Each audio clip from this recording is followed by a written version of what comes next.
La 31e journée et bien sûr Bordeaux-Marseille comme match du jour. Nous verrons aussi des extraits des autres rencontres. Un petit retour sur les surprises des 16e de finale de la Coupe de France. Les héros ne meurent jamais, c'est une nouvelle rubrique. Aujourd'hui le Bayern de Munich.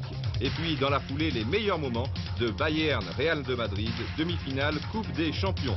Les autres buts bien sûr de cette soirée européenne et la rubrique pour-contre avec Bordeaux-Leipzig. Enfin pour terminer la deuxième division, 2 matchs, mais aussi un reportage sur Raymond Domenech. C'est la rubrique Psy-Tout. Voilà, vous savez tout, mesdames, mesdemoiselles, messieurs, bonjour. Un téléfoot donc très riche, bienvenue pour le numéro, je ne sais plus trop combien, ce n'est pas bien grave, mais le monde 343. 343. Le monde du sport, et en particulier du football, est assez triste aujourd'hui. Oui, c'est vrai Didier, je crois que l'on peut dédier cette émission de téléfoot à un grand monsieur du football qui nous a quittés cette semaine. C'était le président directeur général de la maison Adidas, monsieur Horst Dassler, qui est parti au paradis de ceux qui aiment le football.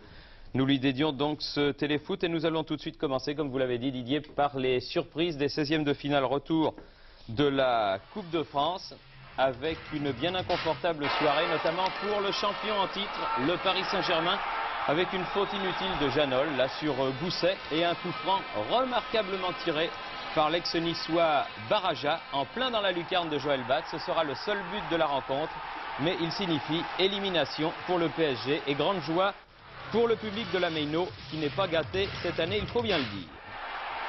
Autre surprise à Martigues, les héros ne meurent jamais, vous l'avez dit également. Et bien Boubacar, il est toujours là, l'ancien Olympien.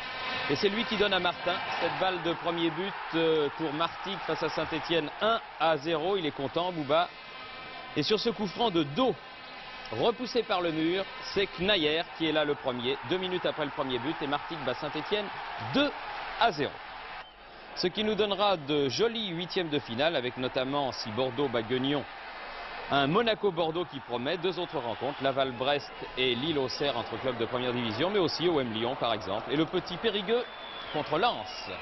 Voilà, nous passons de la Coupe de France au championnat, enfin pas exactement, il va y avoir une transition qui était assez facile pour nous. On a fouillé un petit peu dans nos archives. OM Bordeaux, c'est le match du jour, c'était également le match du jour il y a quelques années, pas mal d'années, puisque c'était en 69, c'était la Coupe de France, donc la finale de la Coupe de France 1969, certains s'en souviennent sans doute, entre Bordeaux, ici sur la droite, et Marseille. Vous reconnaissez entre autres Alain Poher, Jacques Chaban-Delmas, Gaston Defer. Petit, l'ailier droit de Bordeaux qui centre ici et c'est une tête de Burdino et c'est Escal qui renvoie la composition des équipes pour Marseille. Escal, Lopez, Odoul, Zvinka, Djorkaeff, Novi, Destrubel, Magnusson, Joseph, Bonnel et Guéniche. Alors que vous voyez ici le magicien Roger Magnusson aux prises avec Wojciak qui était l'ailier gauche de Bordeaux. À Bordeaux, il y avait Montes, Papin, Perry, Chorda, Baudet, Caléja, Petit, Simon, Ruiter, Burdino, puis Kouékou et Wojciak. Donc, un renvoi ici de Montes et un tir terrible de Jakinovic qui est détourné. C'est le premier but pour l'Olympique de Marseille, marqué à 10 minutes de la fin. Donc, c'est quasiment joué, surtout qu'un peu plus tard, Bonnel, à 1 minute de la fin, tire sur le poteau, mais Joseph a bien suivi et va marquer le deuxième but pour Marseille. Il va bien pivoter, ce n'est pas évident. Et Marseille donc l'emporter 2-0. Souvenir maintenant revient à Bordeaux-Marseille, mais cette fois c'est le championnat. C'est le match du jour, Thierry, et c'était un match particulier pour des tas de raisons. Bien sûr, on jouait le titre, on jouait la première place, et puis également pour Alain Giresse, c'était un petit retour aux sources. Oui, Alain Giresse qui a été ovationné par le public du Parc de l'Escure, et je crois que ça a été l'un des grands moments de cette soirée, car le match en lui-même a été vraiment très très violent, très heurté, c'est le moins que l'on puisse dire. Nous allons voir ça avec Jean-Michel Larquet et Martin Zara.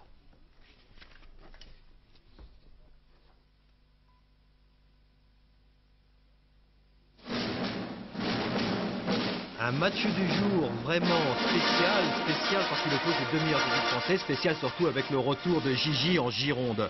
Giresse retrouve à cette occasion le Parc Lescure pour la première fois depuis son départ à l'OM, un match que le néo-marseillais appréhende à juste titre.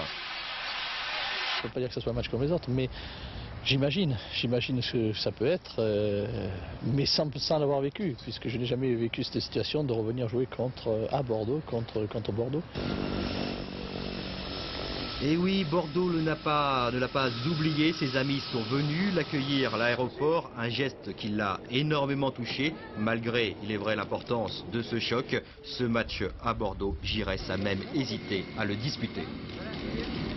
C'est toujours agréable d'être reçu par des amis, c'est sûr. Bon, il ne faut pas non plus que ces sollicitations fassent oublier qu'il y a un match à jouer, parce qu'il peut y avoir une déperdition au niveau de l'état d'esprit, et ça serait un petit peu dommage, parce que je n'ai pas besoin de ça en plus. Arrivé au stade, Gigi est déjà dans le match, il ne viendra pas sur la pelouse reconnaître le terrain, ni même s'échauffer. C'est vrai que pour lui, la pression qui pèse sur ses épaules est énorme, surtout qu'en l'absence de Sliskovic, Giresse devra mener à lui seul le jeu marseillais. Vous allez l'applaudir ou le siffler? Une ovation. Une ovation, l'applaudir. Oui. Gigi, toujours Gigi. On ne l'a donc pas oublié, Gigi à Bordeaux. Écoutez à l'annonce de son nom l'ovation du public girondin. Numéro 8, Giresse.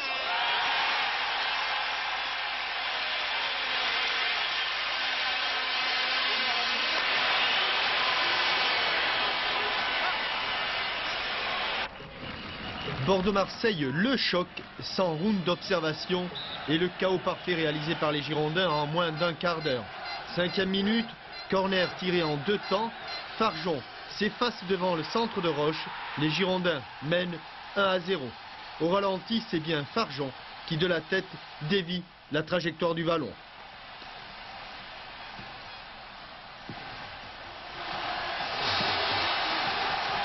Par la suite, la pression sur les buts de Bell va être constante.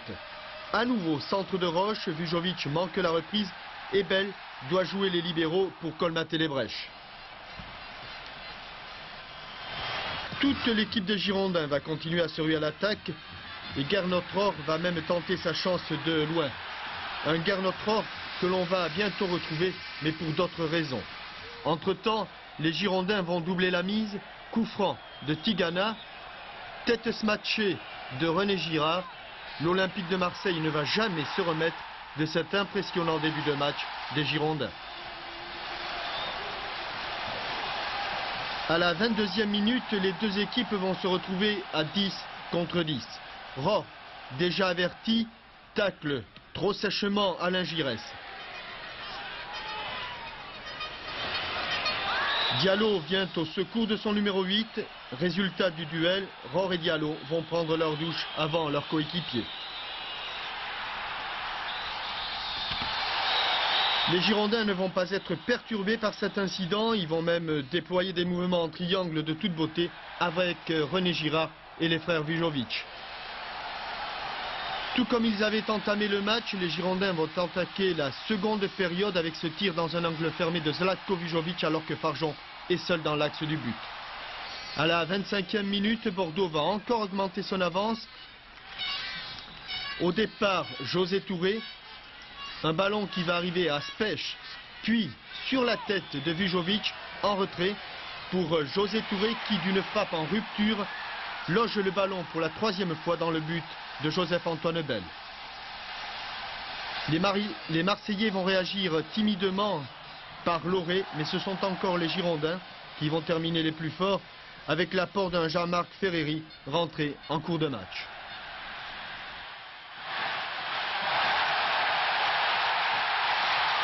Oh, I'm Popeye the Sailor Man. I'm Popeye the Sailor Man. Match, l'homme du match, c'est José.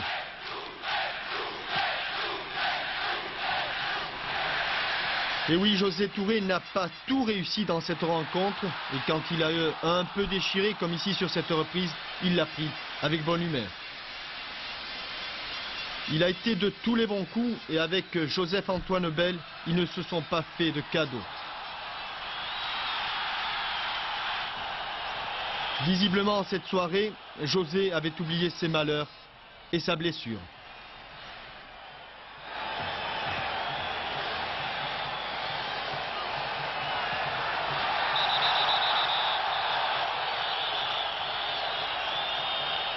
fait partie de l'expérience de la vie et qu'il faut toujours en tenir compte.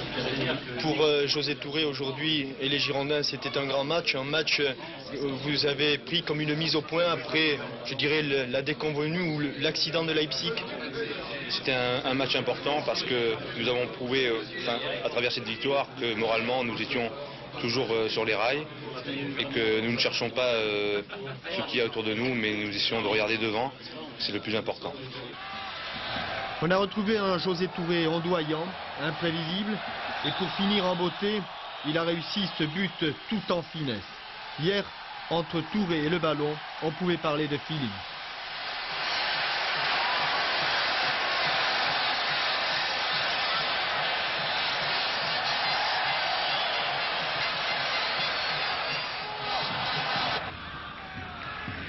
Giresse, à l'image de l'OM, a paru bien effacé. L'ancien capitaine des Girondins n'est jamais véritablement rentré dans le match.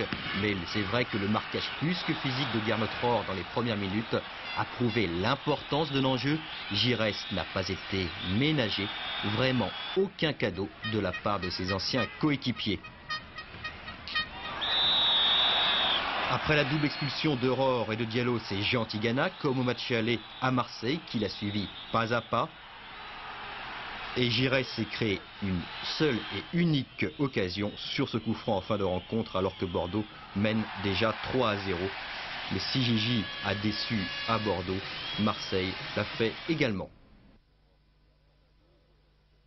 Dur les tacles d'Aurore quand même, hein Thierry? Oui, c'est le moins qu'on puisse dire. Alors on va regarder le parcours qu'il reste maintenant pour les deux équipes. Il reste 7 journées de championnat, c'est important. Bordeaux a un point d'avance, un goal average supérieur également. Donc en rouge, c'est là où les équipes se déplacent. C'est-à-dire que Bordeaux se déplace à Monaco, Laval, Brest, Metz.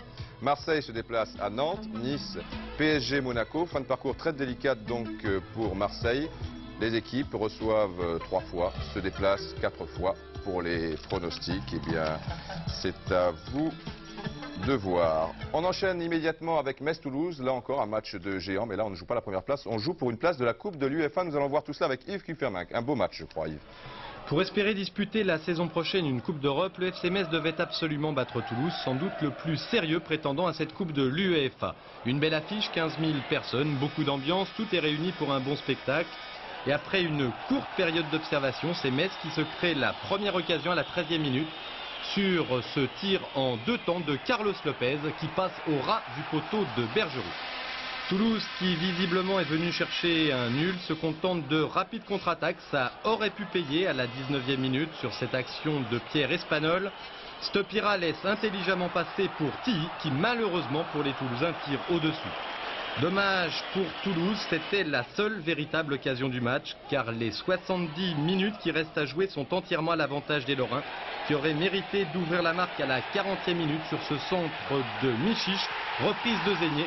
Bergerot est battu et c'est la base du poteau qui renvoie le ballon. Une action superbe, tout comme la suivante, 3 minutes plus tard, avec à nouveau Michiche aidé cette fois par Braconnier et Carlos Lopez. Un jeu parfait en triangle et en mouvement, mais Carlos Lopez ne croise pas assez son tir qui se touche le petit filet. Mi-temps donc 0-0, Toulouse fait pour le moment une bonne affaire, ce qui n'est pas le cas de Metz, qui dès la reprise part à nouveau à l'assaut des buts de Bergerot. Un Bergerot des grands soirs qui s'impose ici devant Sylvain Castenduch. Mais le FC Metz n'est pas par hasard la 3e attaque du championnat et le travail de harcèlement des Lorrains finit par payer à la 65e minute après ce tir de Zapia repoussé par Bergerot dans les pieds de Zégné. Un relais avec Hinsberger, un tir en pleine foulée du meilleur buteur du championnat qui inscrit ici son 15e but. Encore un but superbe pour Bernard Zégné. Un but amplement mérité qui a pour conséquence de libérer totalement les Messins qui 10 minutes plus tard ont l'occasion de doubler la mise. Un nouveau centre de Carmelo Michiche, une reprise acrobatique de Zégné, mais Bergerot est à la parade.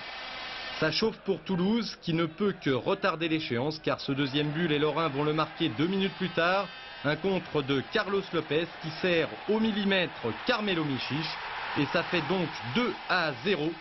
Pour le FC Metz qui marque encore un but remarquable, le 12e pour Michiche, qui vous allez le voir laisse passer le ballon devant lui et se couche bien pour prendre Bergerot à contre-pied du grand art, qui lui valent les félicitations de Bernard Zégné. Pour Toulouse, l'addition aurait pu être plus lourde sans une belle partie de Philippe Bergerot. Alors qu'à Metz, malgré ce succès, on n'ose pas encore repenser à la Coupe d'Europe. On a encore à 3 points de Toulouse, c'est encore énorme, il ne reste plus que 7 matchs à jouer. On a prouvé ce soir qu'on va laisser cette équipe de Toulouse, qui est d'ailleurs une excellente équipe, et qu'on pouvait éventuellement postuler à un classement meilleur en championnat dans un premier temps. Marcel Husson, un passionné. On poursuit cette 31e journée du championnat avec le match entre Toulon et Auxerre. Toulon qui lutte pour ne pas descendre, Auxerre qui lutte aussi pour l'Europe. Philippe Huy. Et oui, un match important pour les deux équipes. Auxerre a bien l'intention de jouer une Coupe d'Europe l'an prochain. Quant aux Toulonnais, eux, ils tiennent à rester en première division. C'est ce que semble vouloir indiquer Pardo dès la première minute de jeu. Martini et la défense d'Auxerre dégageant en catastrophe. La deuxième occasion, elle est encore pour Toulon. Sur ce coup franc, Casoni place un bon tir, mais Martini s'envole. Les premières frayeurs passées, Auxerre va se ressaisir et être tout près d'ouvrir la marque à la 20e minute. 1-2, Gudzinski, Cantona.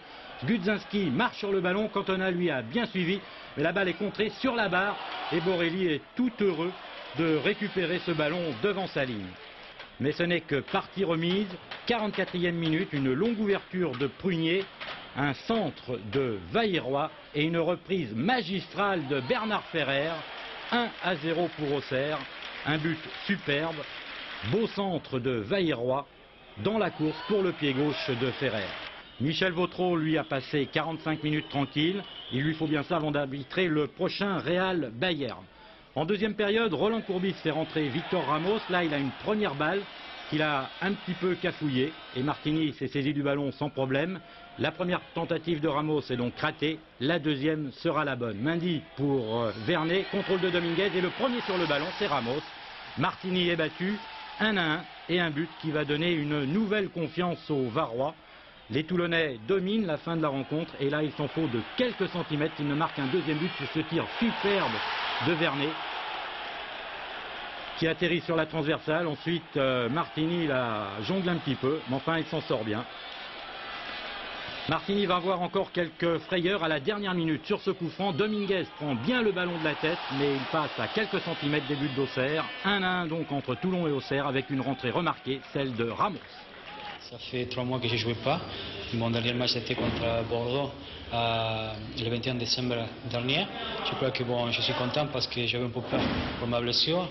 Mais j'étais bien, bon j'ai marqué, je suis plus content, mais je crois qu'on doit continuer toute l'équipe comme ça pour se sauver. On savait qu'à Toulon ce serait difficile, ils jouent pour le maintien en première division, donc en promenant un point ici, c'est une bonne opération pour nous. Une bonne opération car vous revenez aussi à la hauteur de Toulouse. Oui, mais maintenant il faudrait essayer de les dépasser, on sait qu'au goal average ils sont meilleurs que nous, donc ça va être très difficile. Et un match que l'on qualifie maintenant de match à 4 points. Au Parc des Princes, sous les yeux de Frédéric Jaillant, le Racing recevait Saint-Étienne. Beaucoup de monde au Parc des Princes, l'effet Saint-Étienne fonctionne toujours. La partie démarre en trombe. 5 minutes de jeu, le ballon vers Crimo, à la lutte avec Mahut. Relais avec Françoise, puis Bénédet crocheté par 2 buts. C'est un pénalty pour Saint-Étienne. Ce pénalty est tiré par Bénédet, mais directement sur le clair. Les Parisiens ont eu très chaud. Ils sont dominés en ce début de rencontre, encouragés par une grande partie du public. Les Stéphanois se montrent encore dangereux avec ce tir de Crimo. C'est cependant le Racing qui ouvre le score, un quart d'heure de jeu, une action qui part de très loin avec Philippe Tiss. 1-2 avec Udjiani, de nouveau Tiss. Deuxième relais avec Udjiani, but de l'avant-centre du Racing. Saint-Étienne est mené 1-0. Mais réaction immédiate. 3 minutes plus tard, le ballon pour Pascal Françoise, un long centre. À l'arrivée, une tête et un but superbe marqué par Crimo. Son 5e de la saison, un partout, égalisation qui récompense la motivation des Stéphanois. Nous avons instauré un mini-championnat, c'est-à-dire que les 7 dernières équipes, il faut absolument que nous terminions premier des 7 dernières équipes. Alors c'est un pari qu'on s'est fait. Et puis, un pari entre vous? Entre le président, les joueurs, l'entraîneur, et puis on va essayer de le gagner. Un partout donc entre les deux équipes, et la fin de la première période est à l'avantage des Parisiens. 2 belles occasions, d'abord sur ce joli travail de Lidbarski, pas trop bien terminé, puis nouvelle occasion 5 minutes avant la mi-temps. Cette fois, l'ouvrage est signé Fernandez aux dépens de Primeur. Bien joué, et finalement c'est Ferry qui a bien failli tromper son propre gardien, mais bon réflexe de Castaneda. Un partout donc à la mi-temps, match d'excellente qualité. Ici un tir de Lidbarski après 1 heure de jeu, mais les Stéphanois continuent à rendre coup pour coup, au bon sens du terme, et Pesselon manque de peu de donner l'avantage à son équipe. Bref, on pensait que les deux formations allaient se quitter sur un match nul. Il reste là 1 minute à jouer, remarquable débordement du jeune Couraud, encore Crimo, le Racing battu 2-1. Non, il n'y aura pas de sanction. Je pense qu'il y a dans ce match une défaite, c'est vrai, il faut l'analyser. Et puis je vous dis, recommencer lundi à bien travailler, à se serrer tous les coudes, à essayer de faire un groupe et de partir tous décider à prendre un point ou peut-être les 2 points à Metz. Mais il faudra se décider sur le terrain. Saint-Étienne sort la tête de l'eau, le Racing est barragiste. Bien, ce téléfoot va 100 à l'heure comme toujours, me direz-vous, des buts, des interviews, des actions. On va vous montrer les buts des 6 derniers matchs, mais avant on va quand même faire une petite pause. Ne faites pas une pause tendresse, vous la ferez peut-être après le téléfoot. Une pause café, c'est pas vraiment l'heure, une pause cocktail, c'est-à-dire une pause petit vin, et amuse-gueule. Vous m'avez compris, on va calmer le jeu donc avec un petit amuse-gueule.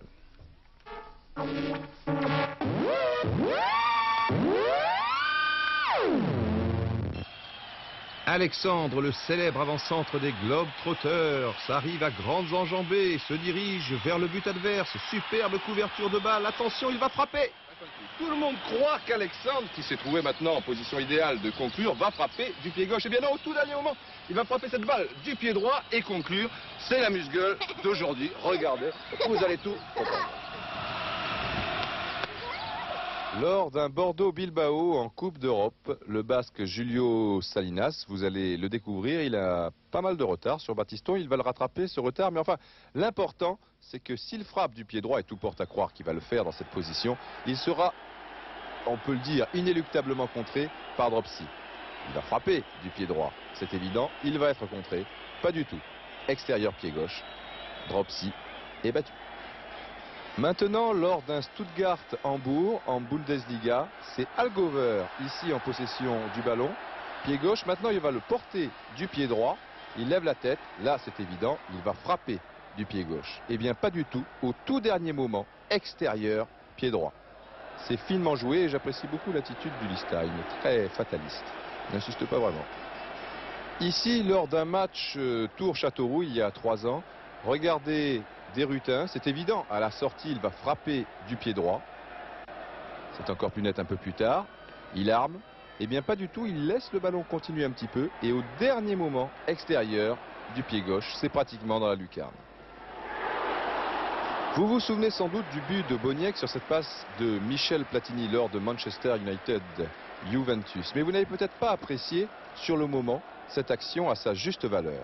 La force des grands joueurs, c'est de s'adapter et improviser en une fraction de seconde, faire le bon choix. C'est ce que va réaliser Boniek. On pense qu'il va frapper du pied droit. Il constate sans doute que Bélé anticipe sur sa gauche. Au dernier moment, il change de pied. Bélé est pris à contre-pied. Ça, c'est du travail d'artiste. J'aurais aimé être un artiste. Vous avez remarqué, je suppose, qu'à la sortie, on frappe toujours de l'extérieur. Voilà, en fait, tout est question de vista, de feeling et surtout, il faut avoir le fameux déhanchement qui tue. Tout à fait remarquable ces images qui nous rafraîchissent la mémoire. Nous allons maintenant revenir à cette 31e journée du championnat et voir les autres buts avec Yves Kupferman. Et on commence avec Nantes-Lens. Il y a bien longtemps que Nantes ne s'était pas imposé. Depuis hier soir, l'erreur est réparée grâce à un but marqué à la 24e minute par Patrice Garande qui permet à Nantes de l'emporter 1-0. Comme à Bordeaux, 2 expulsés au cours de Sochaux-Nancy. Une victoire surprise de Nancy à l'extérieur grâce à ce but marqué à la 58e minute par le jeune Zitelli sur une ouverture de Stephen. Une défaite, une de plus pour le Paris Saint-Germain au Havre. Le premier but a été marqué en première mi-temps par Pain. Le deuxième ici sur pénalty par Vizek après que Joël Batz ait contré une première fois ce pénalty. Lille reste maître chez lui grâce à Meudic et Thomas. Audrin marquant le but lavallois. C'est fini ou presque pour Rennes qui a concédé une nouvelle défaite à domicile face à Monaco. Le seul but du match est inscrit à la 65e minute. Sur cette action, Da Fonseca sert Ferrach, peut-être hors jeu. Ferrach fixe la défense et redonne à Da Fonseca, lui aussi peut-être en position de hors-jeu. En tout cas, le but est validé et Monaco l'emporte 1-0. Et pour terminer, le résultat le plus surprenant de cette soirée avec la déroute de Nice à domicile face à Brest. Brest, maître de l'art de la contre-attaque, 23e minute, premier but de Pascal Marini, servi par Bucher. Bucher que l'on retrouve en deuxième période à la suite de ce service de Guérin, ça fait 2-0. 3-0 à la 53e minute grâce au duo Pascal Marini-Gérard Bucher qui à eux deux se joue de la défense niçoise. Bucher offrant à Marini son deuxième but personnel. Et ce n'est pas fini puisqu'à la toute dernière minute, Bouquet permet à Thierry Goudet de marquer le 4e but de Brest. Une équipe qui pour réussir devrait jouer tous ses matchs à l'extérieur. Au classement, Bordeaux reprend la tête alors que pour l'Europe, rien n'est joué entre Toulouse, Auxerre, Monaco et Metz. En bas du tableau, Rennes est presque condamné. Et à part Sochaux et le Racing, tous les mal classés ont marqué au moins un point. Alors on en arrive, Didier, au but de la semaine. Oui. Là, il y en a eu pas mal. Alors je pense que vous avez eu l'embarras du choix. Là. Ça posait un problème parce que les deux de Metz étaient super. J'ai bien aimé aussi celui d'Auxerre, mais enfin, il fallait faire un choix. Et vous avez tout compris. Et voilà. Et oui.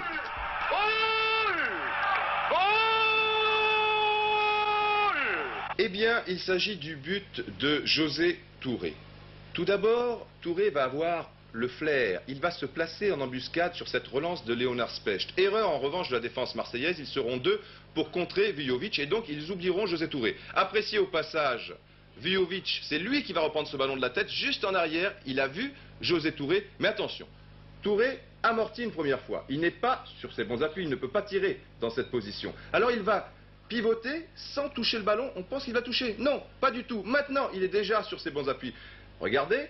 Il ne s'intéresse qu'au ballon, n'a pas regardé une seule fois la position de Bell. Ça, c'est le flair, c'est l'expérience. Il sait que Joseph-Antoine Bell avait anticipé, n'était pas sur sa ligne. Ensuite, il réalise le lob vraiment parfait. Pour toutes ces raisons, ce but est vraiment une petite merveille.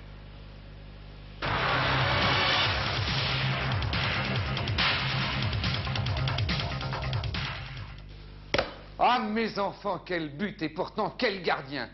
Et il paraît que ça n'est rien. Vous allez voir les buts qui nous viennent de l'étranger, terribles. Ah oui, terrible Jean-Berthaud. Et puis en plus, il y en a beaucoup. C'est la rubrique Coupe d'Europe, donc de mercredi dernier. On va commencer, bien entendu, par la mésaventure qui est arrivée à Bordeaux contre Leipzig à domicile. C'est la rubrique pour ou contre Jean-Michel Larquet. Dans un instant.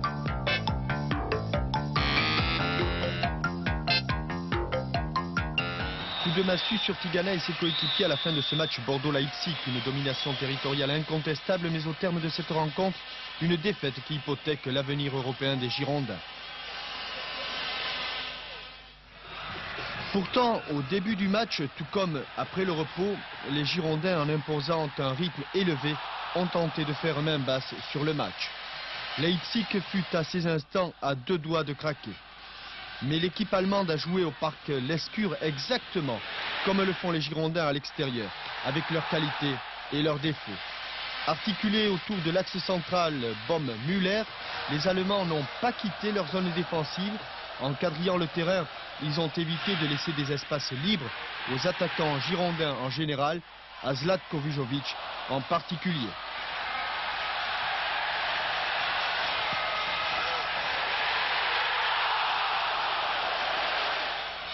Devant l'inanité de leurs efforts, les Girondins ont alors négligé le temps de préparation si précieux, en usant de longues balles qui n'ont jamais déséquilibré le système défensif est-allemand. Les attaquants girondins n'ont pas pris d'avantage décisif sur leur adversaire.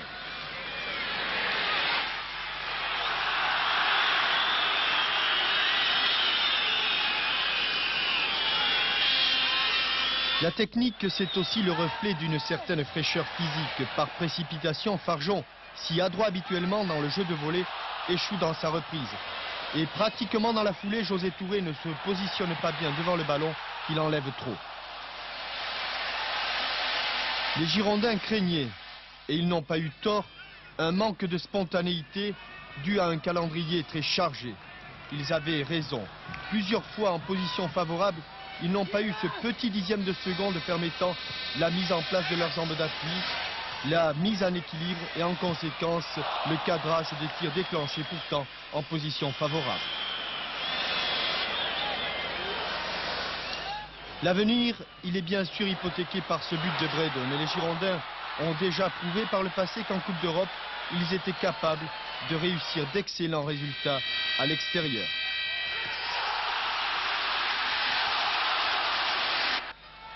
En attendant le match retour le 22 avril, les Girondins et Touré peuvent s'en remettre un peu au ciel et beaucoup à eux.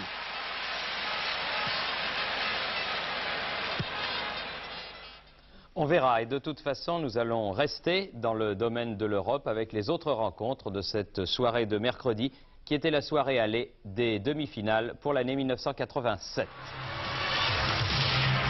Et on commence en Coupe des clubs champions par le bon résultat de Porto, qui marque par Foutré, l'un des brillants Portugais de la dernière Coupe du Monde. Il n'avait malheureusement pas joué beaucoup, mais il a énormément de talent, ce jeune joueur de Porto. Et c'est lui qui bat Chanov pour le premier but à la 50e minute. Ensuite, sur penalty signé André, Porto mène 2-0. Mais sur un centre de Demianenko, Yakovenko va marquer ce but si important à l'extérieur. Et Kiev a sauvé l'essentiel en ne s'inclinant que par 2-1. Real Madrid-Bayern dans un instant. L'autre match de la Coupe des Coupes, Saragosse-Ajax. Dans une piscine, visiblement, il y avait deux joueurs de l'Ajax qui ne savaient pas nager. Et c'est finalement Ruben Sosa, à la 14e minute, qui en profite et qui ouvre donc la marque pour Saragosse. Mais 3 minutes plus tard, c'est une première torpille de Vinstagé de la tête. D'ailleurs, vous allez remarquer, c'est important, peut-être pour Bordeaux, s'il a réussi à se qualifier, que les 3 buts de l'Ajax ont été marqués de la tête. Voici le deuxième par Bosman à la 48e minute. Le troisième ne va pas tarder. En fait, Saragosse n'arrive pas à se dégager sur un terrain bien spécial, vous en conviendrez. Eh oui, le ballon n'avance pas beaucoup. Là, il y a un petit peu moins d'eau. Van Basten peut centrer. Et c'est encore Bosman à la 55e minute. 3-1 pour l'Ajax, qui sera légèrement remonté par ce pénalty de Senior, mais qui l'emportera tout de même 3-2 et qui devrait donc se qualifier sans problème, puisque le match se jouait à Saragosse. Waterpolo et boxe à la fin. Entre Bosman et Guerny, les deux joueurs seront expulsés. On peut passer maintenant à la Coupe de l'UEFA. Coupe de l'UEFA avec une brillante performance des joueurs de Göteborg qui ouvrent la marque ici contre le football club Tirol Innsbruck à la 29e minute par Isen. Deuxième but Anderson, toujours en première mi-temps, et 2-0. Et juste avant la mi-temps, un but autrichien signé Fakult qui ramène la marque à 2-1. Mais les Suédois vont marquer 2 nouveaux buts en deuxième période. Tout d'abord par Nilsson à la 55e minute. C'est tellement facile, le football, quand c'est bien joué collectivement. Et puis 2 minutes plus tard, comme au billard, c'est Kalinic qui malheureusement marque contre son camp. Et Göteborg bat le FC Tirol 4-1. Pas de but dans la première manche entre Dundee et Mönchengladbach. Nous sommes en Écosse. En revanche, 2 buts refusés à Dundee. Voici le premier. Et le deuxième ne va pas tarder. Mais enfin, on n'a pas le joueur orange au départ de l'action. Donc on ne peut pas juger. 0-0. Bon résultat pour Mönchengladbach. Avant de passer au match Bayern-Real, eh bien, une nouvelle rubrique. Nous allons vous présenter un club. Le club, le voici, la boutique du Bayern. Nous allons entrer un petit peu dedans avec Georges Dominique. Et c'est comme les héros, les grands clubs. Finalement, ils ne meurent jamais, comme dans les films, ou pratiquement. Si vous constatez, enfin, si vous remarquez, les résultats de Coupe d'Europe sont toujours les mêmes clubs qui reviennent. Et à part Reims, malheureusement, ce sont toujours les mêmes. Le Real Madrid, c'est depuis 30 ans. Le Bayern, c'est depuis 15 ans. L'Inter de Milan, etc., etc. Alors, c'est une nouvelle rubrique. Et ça s'appelle « Les héros ne meurent jamais ». Attention au jingle, il fait très, très mal. Allez Johnny, tu peux y arriver. Non, c'est foutu, Jack, casse-toi, ils arrivent. Tu vas t'en sortir, putain, lève-toi, c'est fini.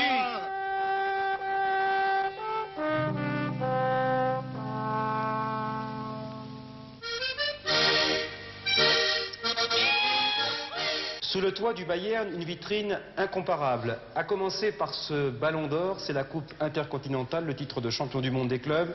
Et puis et surtout 3 Coupes d'Europe des clubs champions, 74, 75, 76. En guise de dessert, 9 titres de champion d'Allemagne et à 8 reprises, vainqueur de la Coupe de la RFA. Explication. Le FC Bayern, le football club de Bavière, naquit en 1900, mais c'est dans les années 70, avec son trio magique composé de Beckenbauer, son libéraux de charme, Müller, son bombardier, et Sepp Maier, son portier, qu'il va étendre son empire. Le stade de la Grünwaldstrasse, c'est là qu'opère le club de Munich en 1963 lors de la création de la première division, la Bundesliga. Mais le grand tournant se précise. Le chapiteau olympique Munich 1972, c'est là que vont se dérouler les Jeux et 2 ans plus tard le Mondial. Et c'est à la même époque que le Bayern construit un siège à la mesure de ses ambitions.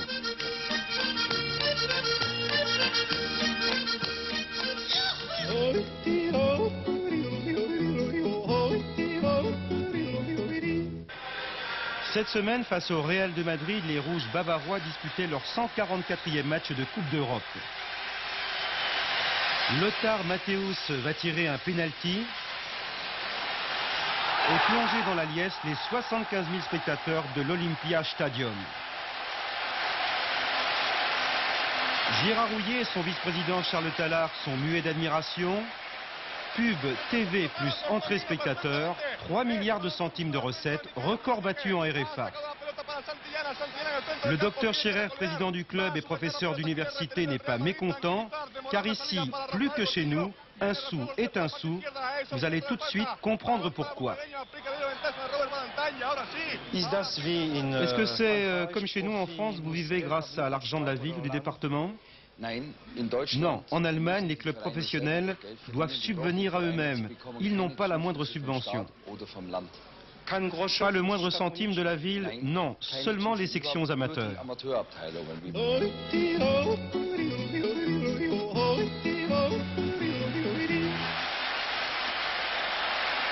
Ils sont venus, ils sont tous là, l'ami Franz ou le seigneur Breitner. Karl-Heinz s'en est allé, Michael Rummenigge assure la relève. Même chose pour les frangins Eunès, au volant l'avant-centre, au premier plan le directeur sportif. Mais la famille va perdre l'un des siens. Udo Lattek a décidé de se rendre la saison prochaine à Cologne comme directeur sportif. Étonnant. C'est aussi la première fois au Bayern qu'un entraîneur quitte de son plein gré, mais je crois qu'il vaut mieux s'arrêter au moment où l'on se trouve tout en haut.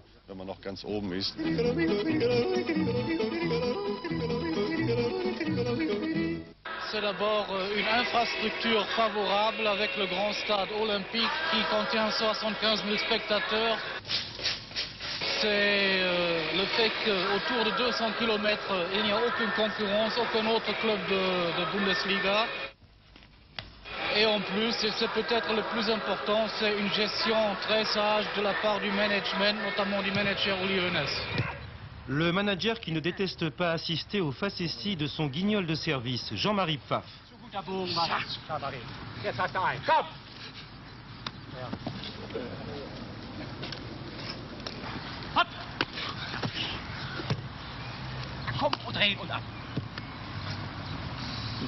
Tu vois Alexandre, toi t'as une fleur, eh bien tes héros aussi ne manquent pas de poésie. Et comme on l'a bien constaté, donc les héros, vous l'avez vu, celui-là derrière, il s'en est sorti, il ne meurt jamais. Et Georges Dominique vous a bien expliqué pourquoi, les structures, etc. Un reportage un peu spécial. On verra plus tard le Real Madrid, le Celtic Glasgow, la Juventus. On essaiera de comprendre pourquoi ces clubs sont toujours au top niveau et pourquoi ils ont de fortes chances de le rester. Alors 2 grands clubs. Maintenant, les rouges contre les blancs, c'est derrière. Bayern Real, une demi-finale à sensation. Nous y voici. Robert Valentine, l'arbitre écossais, qui serre la main d'Ungenthaler, auparavant de Carlos Santillana. Nous y reviendrons. Et la composition de l'équipe du Bayern, vous les connaissez tous, peut-être pas trop l'arrière gauche, Pfugler ou alors Dorfner, l'ailier gauche. Mais enfin, ce sont quand même des joueurs connus pour l'essentiel. Voilà, les 2 insignes. Et maintenant, encore, on serre la main à Santillana, mais il ne la serrera pas une 3e fois, vous comprendrez. Et la composition de l'équipe du Real Madrid, Valdano est toujours indisponible, hépatite virale, Hugo Sanchez est suspendu. puis le reste, bon, donc vous la découvrez. On joue depuis seulement 2 minutes. Le Bayern sur la droite, en maillot rouge. Et là, regardez, Augenthaler est monté, c'est le libéro. Il n'est pas couvert sur cette action. Attention, Gordillo. Vous voyez, il y a le rouge sur la droite de votre écran, c'est-à-dire que Butragueño était en position valable. Il n'était pas hors jeu. D'ailleurs, le juge de touche n'a pas levé son drapeau, mais Jean-Marie Pfaff a superbement anticipé, c'est-à-dire que le Bayern s'en tire très très bien. Pfaff s'est légèrement blessé sur l'action, mais enfin pas de problème. Il a des ressources, il l'a montré à Georges tout à l'heure. Alors le Bayern maintenant accélère. Tout d'abord, c'est un premier tir de Michael Rummenigge. Nous sommes à la 5-6e minute de cette partie. Maintenant, Brême qui remplace l'Herbie. Brême, vous l'avez découvert dans le championnat d'Europe des Nations en 84 en France. Tir toujours très puissant du pied gauche. Eder, regardez comme c'est bien joué. Narvaez, Ones, Mataos qui est contré au tout dernier moment. Vous voyez, ça se joue à une touche de balle et il est évident que le Real est un petit peu débordé.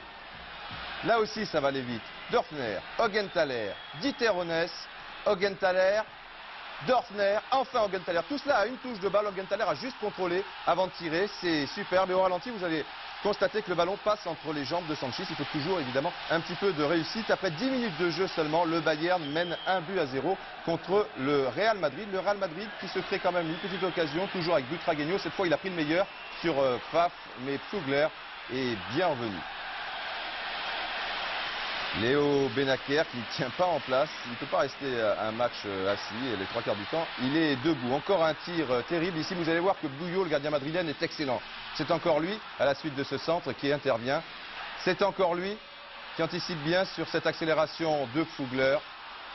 Attention, où est le ballon? Ah, de ce côté-là, l'arbitre a sifflé une faute de Wolfhard, ça va. De la Tex impatiente, on mérite peut-être un deuxième but. Ce deuxième but, il va arriver, mais enfin, regardez. Brême, Augenthaler, il n'y a pas hors-jeu, erreur de la défense du Real. Dörfner, Bouillot, absolument à la régulière, comme va le prouver le ralenti qui va suivre. Mais l'arbitre, M. Valentine, lui, s'est trompé. Et oui, il accorde un pénalty, s'est trompé. Mais enfin, ce sont des choses qui arrivent. Mais un arbitre, c'est toujours un problème. Il n'a pas le droit de se tromper. Alors que regardez par exemple, même un joueur comme Butragueño, il apprécie mal la trajectoire du ballon, il se positionne mal, il s'est trompé, on ne lui dit rien. Un arbitre, c'est tout de suite la catastrophe. Car il y a trop de conséquences, car il y a beaucoup d'argent dans le football. Et donc Mataos marque le deuxième but. À partir de cet instant, malheureusement, ça va un petit peu dégénérer. Butragueño ici, le deuxième but à la 23e minute. En retrait, Juanito à 2 reprises. Mais le Real est très très nerveux, ça se comprend, mais enfin c'est quand même dommage, un arbitre a le droit de se tromper. Les joueurs se trompent très souvent. Pourquoi pas l'arbitre? Augenthaler, attention, Wolfhard. Et c'est le 3e but à la 36e minute. Le juge de touche n'a pas levé son drapeau. Il y avait 2 joueurs hors jeu, mais hors jeu de position. Et là, c'est à l'arbitre de champ de trancher, où il pense que ces 2 joueurs avaient influencé l'action, où il pense le contraire. C'est donc le cas, puisqu'il accorde ce 3e but. Ça dégénère, je vous l'ai dit. Vous avez vu ce tacle très sévère de Sanchis. Et ce n'est malheureusement pas terminé. Juanito va être contré à la régulière par Pfugler. Vous voyez, déjà, il est un petit peu hargneux.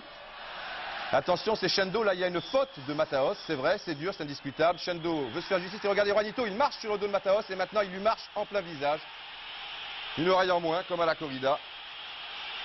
Et là, M. Valentine, ah oui, est obligé de sortir le carton rouge.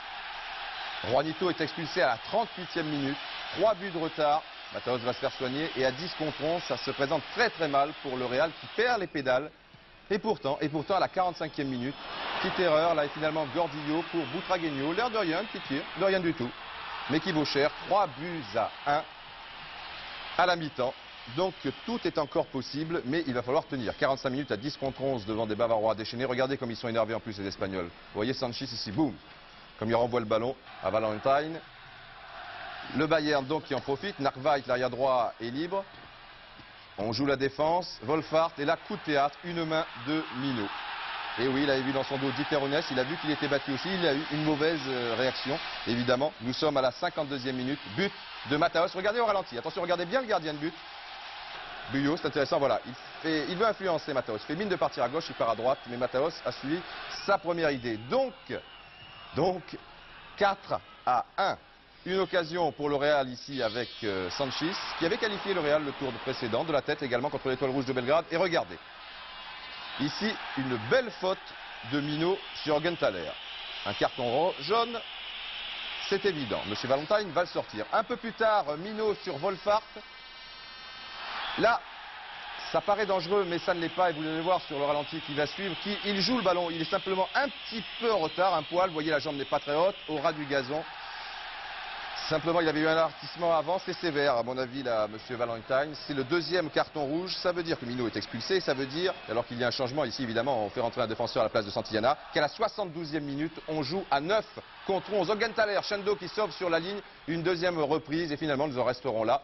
Le Real a tenu jusqu'à la fin à 4-1. Enfin, un joli geste. Mais pour monsieur Valentine, cela a été très difficile, comme cela est le cas pour maintenant tous les arbitres. Regardez comme il se fait bousculer, c'est quand même pas normal. Il est obligé de reculer, monsieur Valentine. C'est vrai, il a fait le mauvais choix, mais enfin sur ce penalty. Regardez maintenant encore monsieur Valentine. C'est vrai, il y a une faute sur Sanchis, mais boum, il laisse l'avantage. Sanchis lui rentre carrément dedans. Ce n'est pas terminé. Bon, il y a Juanito qui ne supporte pas son expulsion. Pourtant, c'est la moindre des choses, on vous l'a dit. Et regardez maintenant, Gallego, boum, il le jette parce qu'il était sur son passage, il le gênait. Ben voilà. Enfin, chaude soirée pour le Real et surtout pour monsieur Valentine et sans doute pour monsieur Vautreau dans 15 jours. Ça va être chaud, chaud, chaud, mais 4-1 dans l'enfer de Bernabéu, on ne sait jamais. Il faudra emporter 3-0. Le Real a déjà réalisé de telles performances. Alors, c'est la deuxième division. Il y a un Américain à Reims. Et à quand est-ce qu'on va voir les Québécois au soccer en France? Pas facile, hein? Pas facile, Yann Dufresne, mais ça viendra et c'est vrai que l'Américain qui joue à Reims est remarquable. Nous passons maintenant à la deuxième division, donc derrière, vous l'avez reconnu, Droupi. You know what, I'm happy. Mais ce n'est pas Droupi, c'est une petite ruse, c'est un masque, ce n'est pas le vrai forcément. C'est Andria qui est derrière. Donc on va enchaîner avec la deuxième division, une nouvelle rubrique qui s'appelle, non enfin une nouvelle, il y en a déjà eu une autre, c'est Psy Foot, vous connaissez, il y avait eu Kabongo. Maintenant avec Raymond Domenech et Christian Vella pour la deuxième division. Ensuite, deux matchs très importants.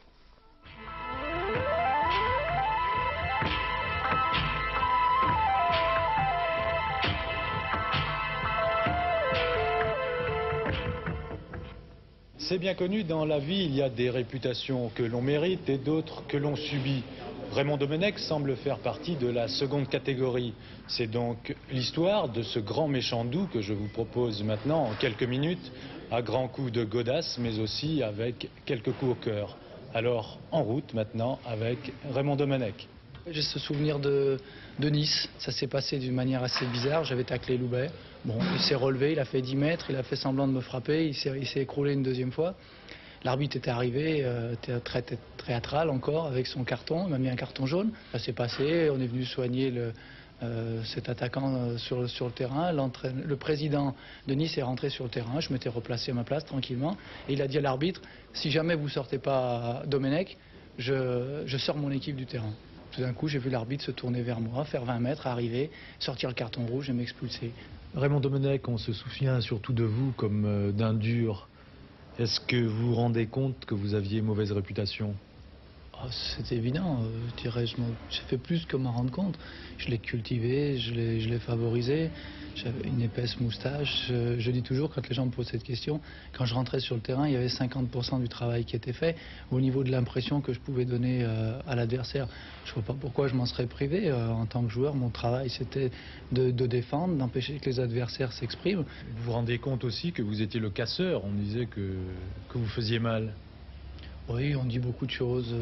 On commence quand même à évoluer un petit peu. En France, on était toujours partagés. On voulait des résultats, mais on ne voulait pas de joueurs qui défendent. Les Français sont bien gentils. Ils sont bons techniciens, mais il leur manque quelque chose. Et ce quelque chose, peut-être qu'il y en a quelques-uns qui l'ont. Et en France, on appelle ça des durs, des matraqueurs, des assassins. J'allais au contact, j'y allais de bon cœur. J'ai pas eu de retenue, mais j'allais jamais pour détruire un adversaire. J'allais pour l'empêcher de jouer, j'allais pour vivre moi, pour m'exprimer, pour montrer quelque chose sur le terrain, avec mes moyens. J'étais pas bon technicien, qu'est-ce que j'allais faire? Je dis, il vaut mieux savoir qu'on n'est pas bon technicien et jouer sur ses qualités physiques que s'imaginer qu'on est un bon technicien et puis ne rien faire du tout. Et personne ne m'a jamais conseillé. Je jouais dans la cour de l'école déjà à 10 ans sur le goudron et j'avais exactement le même tempérament. J'avais un besoin de me défouler énorme et ça se traduisait sur mon jeu. Beaucoup d'agressivité, beaucoup de mouvements, de contact. J'aimais le contact. J'ai toujours aimé les sports de contact. Vous n'avez jamais regretté d'être ce grand méchant doux? Si, j'aurais préféré faire la carrière de Pelé en étant moi, avoir les qualités qu'il avait lui et faire toute sa carrière, c'est vrai. Mais je pense que maintenant que j'ai fait tout le chemin et que je regarde en arrière, je ne suis pas mécontent de ce qui s'est passé. Match au sommet dans le groupe A, Niort recevait Reims et au commentaire, notre star de la caméra, Jean-Jacques Michal. Écoutez bien, c'est la première fois qu'il cause, comme dirait l'autre. Au stade de la Venise verte, 12 000 supporters des Chamois niortais et 8 du stade de Reims sont venus encourager leurs favoris. Il leur a fallu 27 minutes pour que les Blancs affirment leur supériorité. Sur ce coup franc, une superbe combinaison. Basso-Augustin, une talonnade et finalement Chemafiel trompe Marie.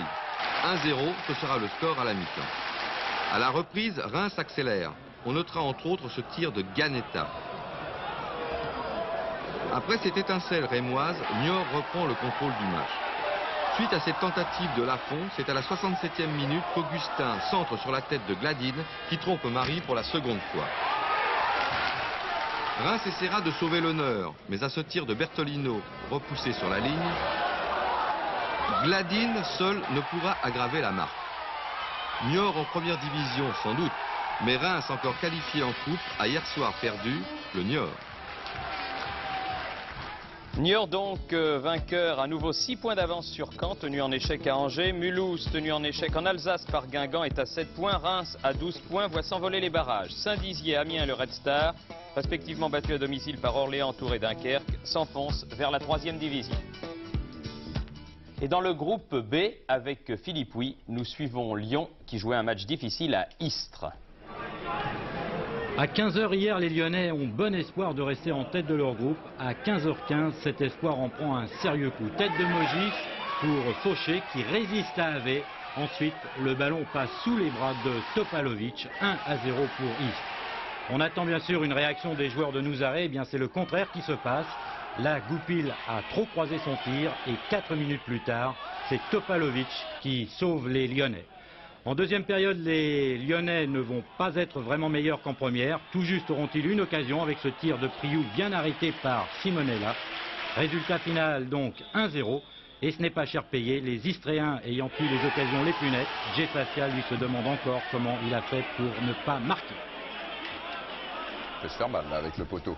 Bien, alors cela fait évidemment l'affaire de Montpellier qui avait battu vendredi soir 3-0 Cuiseaux. A signalé que Cannes, qui était dans une bonne passe, s'est incliné à Bastia 2-0. Cannes avait peut-être le match dans les jambes de la Coupe de France contre Marseille, mais Bastia aussi avait joué un match très difficile contre Lille et Alès a battu Limoges 1-0. Il s'agit du haut du classement, bien évidemment. C'est un groupe très intéressant, le groupe B.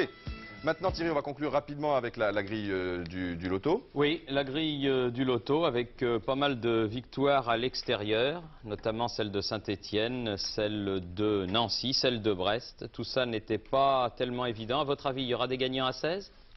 Je sais pas, ça sera pas moi toujours. Non, ça ne sera pas moi non plus. Thierry, vite alors Juste un petit mot pour dire qu'à Mousillon, dans le vignoble nantais, il y a une soirée dont le bénéfice intégral sera versé au profit de la Ligue nationale contre le cancer. C'est samedi prochain à 20 h à Mousillon.